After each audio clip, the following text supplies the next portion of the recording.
Welcome, मैं हूं ज्योति। आप देख रहे हैं चुनावी समर, जहां पर आपका होता है ताज़ा अपडेट से वाकिफ। सीएए एनआरसी के कारण एनडीए का बिखरना तय। सीएए और एनआरसी के मुद्दे पर भाजपा और जेडीयू के बीच खिंची तलवार। जैसे कि हम जानते हैं कि बिहार में 7 नवंबर को मतदान होते ही विधानसभा चुनाव समाप्त हो गया और अब परिणाम का इंतजार है। मैं आपको बता दूं कि भाजपा की ये पूरी कोशिश है कि इस बार चुनावों में बड़ी जीत हासिल कर राज्य में नीतीश कुमार के प्रभाव को कम किया जाए, ताकि राज्य में सीएए और एनआरसी को आसानी से पूरे तरीके से लागू किया जा सके। इसकी वजह से अब भाजपा और जेडीयू अब एक दूसरे के आमने सामने आ गए हैं। आपको बता दें कि बिहार में चुनाव के दौरान योगी आदित्यनाथ और नीतीश के बीच सीएए और एनआरसी पर जंग देखने को मिली। दरअसल योगी आदित्यनाथ ने ये कहा कि कटिहार सहित पूरा राज्य घुसपैठियों से त्रस्त है।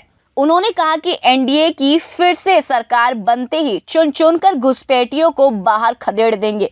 योगी ने यह कहा कि प्रधानमंत्री मोदी ने घुसपैठ के मसले का हल तलाश लिया है और सीएए के साथ उन्होंने पाकिस्तान, अफगानिस्तान और बांग्लादेश में यातना का सामना करने वाले अल्पसंख्यकों की सुरक्षा सुनिश्चित की है।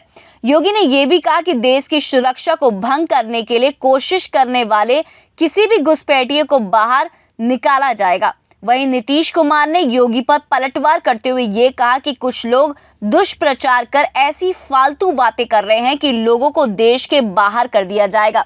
उन्होंने कहा कि किसी में दम नहीं है कि हमारे लोगों को देश से बाहर कर दे। नीतीश ने यह कहा कि सभी लोग हिंदुस्तान के हैं, कौन बाहर करेगा। उन्होंने कहा कि आप लोग देश के नागरिक हैं, आपको कौन भगा सकता है। नीतीश ने यह कहा कि कुछ लोग आप लोगों को डरा रहे हैं, उनसे बचकर रहिए। यानी कि नीतीश ने जनता को भाजपा से बचकर रहने के लिए कहा है।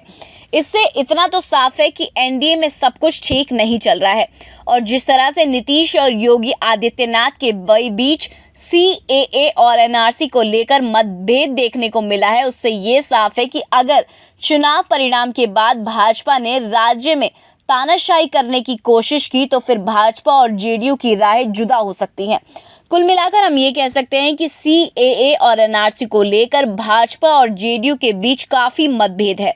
ऐसे में बिहार में एनडीए का बिखरना अब लगभग तय हो चुका है।